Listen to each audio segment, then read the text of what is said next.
Alright guys, so I'm currently waiting on somebody to show up for a Facebook Marketplace meetup. Uh, I noticed in her post of a yard sale she was having yesterday that she had a Game Boy Advance with some games, an SP at that. And I asked her if it didn't sell, uh, meet me the next day. And so we're meeting. $75 for everything. I think it'd be a good deal. But yeah, we'll go over everything when we get back. So on to the next. Alright, so next up I want to go over this little Facebook Marketplace deal I had.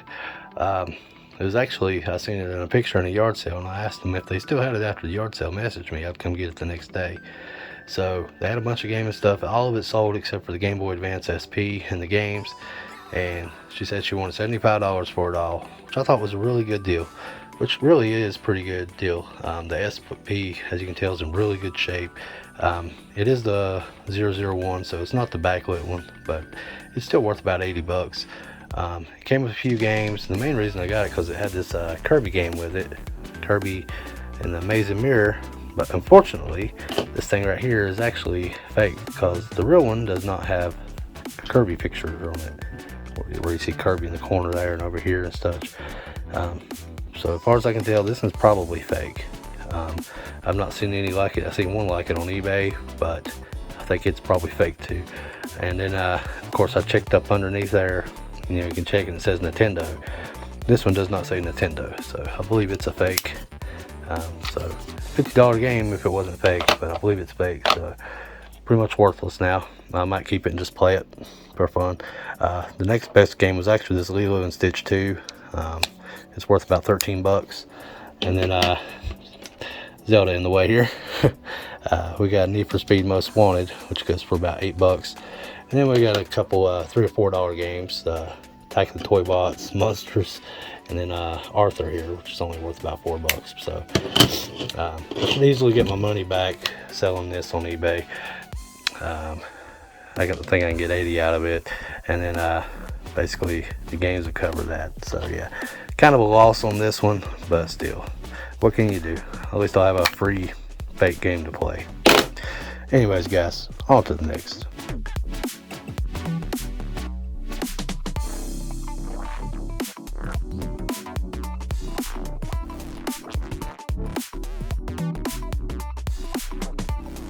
Alright guys, so not a huge home run here.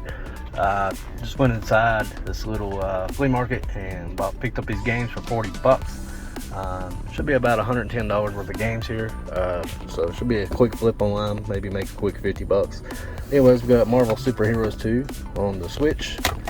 We got Dragon Ball Z Fighters on Switch. House of Ashes on Xbox One. Little Hope on Xbox One. Tom Clancy's Division 2 Steelbook on Xbox One, and then Sniper Contracts 2 on Xbox One. So yeah, on to the next. Alright guys, we're back, and of course I want to go over these games a little bit more. Of course I paid $40 for everything here. So I paid $10 a piece on these two, and then $5 a piece on these. So 40 bucks in. Got Dragon Ball Z here for the Switch, goes for about 20. Lego Marvel Superheroes goes for 15. Superheroes 2. Sniper Contracts goes for about 25 on the Xbox One. The Steelbook goes for 35. And we got House of Ashes, goes for about 30 bucks. And then we got Little Hope, which goes for about 20 bucks. So yeah, again, not a huge deal, but these all have pretty good value, an average of 20 bucks a piece. So I should be able to make double up at least. So anyways guys, on to the next.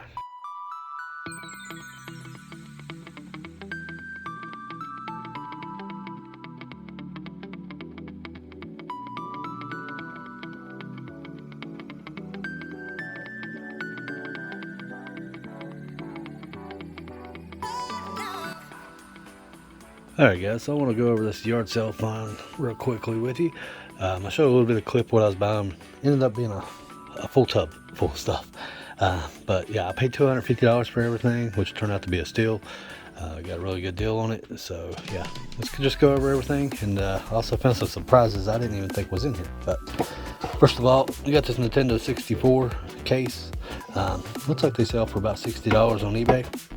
He also threw in some 64 games that he wasn't playing or wasn't planning on playing, including Duke Nukem 64, which is about a $27 title. Probably a little less because the level's destroyed. Got a memory card which usually goes for about $5-10. This Game Shark here goes for about $20-25. We got Nightmare Creatures, a little bit of label writing on it, but still goes for about $22. I get all my pricing stuff off of eBay and price charting, so that's where the prices came from. But anyways, we also got South Park Chef's Love Shack. Goes for about $20 as well. Legend of Zelda Ocarina of Time goes for about $35, which it's already sold.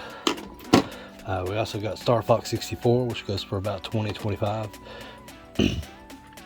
And we got Spider-Man, which is about $30.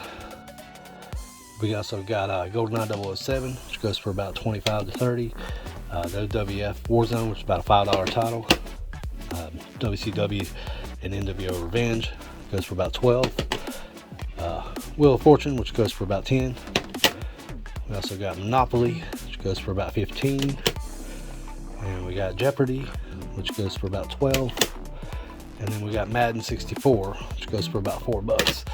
And then we also had a couple of these Super Nintendos. These were just, you had the case only, or not the case, but the box only. But two really good titles. Contra 3, which is about a $100 box by itself, if not a little bit more. But as beat up as it was, I'll just say $100 on it. And then Rock and Roll Racing, which is about a $50 for the box by itself, according to eBay sold listings. I actually ended up having Contra 3. I got the game, so now I just need the manual to complete it. So that would bring the value closer to $200, but still not bad. I'm always a sucker for Super Nintendo boxes, so that'll be going into my collection. We also had some good titles here on the Sega Genesis. Sonic Hedgehog 3 Complete, which goes for about $60. We also got Aladdin Complete, which goes for about $15. Inside these cases was some surprises, including all 3 discs was inside the Aladdin case. It goes for about $50 on eBay. And then inside the Sonic the Hedgehog 2 case, which was complete, goes for about $20. But inside of it, some more PlayStation games, Army Man and Tony Hawk's Pro Skater, and also this Silent Hill game, which goes for about $100. And tested works great, so that ended up being a steal right there. As I just dropped that in the floor. And then we also got Madden 95 Complete in Box, which goes for about $10. Some controllers here, just a random Super Nintendo controller. And then of course we got some systems. It was 2 Sega Genesis systems, and then a PlayStation system. They're all tested and worked. Same with these NES systems. You had 2 NES systems. They tested and worked as well. The only system that didn't work was this Halo 3 edition Xbox 360. It is red ringed, so unfortunately that does not work, but still looks like it sells for about $40 for parts on eBay, so not bad there. And then got a few more games here. We got Super Mario Bros. 3 with the manual, so that goes for about $30 or more. Paperboy, which goes for about $12. We got Yoshi, which goes for about $8. We got Pinball, which is about a $10 title. Good game here. We got Indiana Jones, The Last Crusade, goes for about $40. We got Legend of Zelda Gold Kart, goes for about $30-35. We got Metroid with the manual. It goes closer to $50 with the manual. We got Mario Dunk Hunt with the manual, which goes for about $15-20. And then we got Mike Tyson's Punch Out with the manual, which goes for about $50. And then we also had the Sonic the Hedgehog 2, which goes for about $10. And then we have Sonic and Knuckles, which goes for about $30-35. So not bad there. Then we had a couple loose manuals, Super Mario 64, WWF Attitude, and Army Man World War, the manual for it in there as well. And then I didn't add in the NES Advantage because it does not work as well, but still for parts should be able to get $5-10 out of it pretty easily. But yeah, all in all, I paid $250 for everything, added up all the value of everything, and it was $1,378. So after fees and taxes and such, should be able to easily make probably right at $1,000 of profit. So, but that is if I sold everything. Of course, I'm going to be keeping these Super Nintendo box games because I collect those. But anyways, guys, that's going to do it for this one. I hope you guys like, comment, and subscribe. And we'll see you in the next one.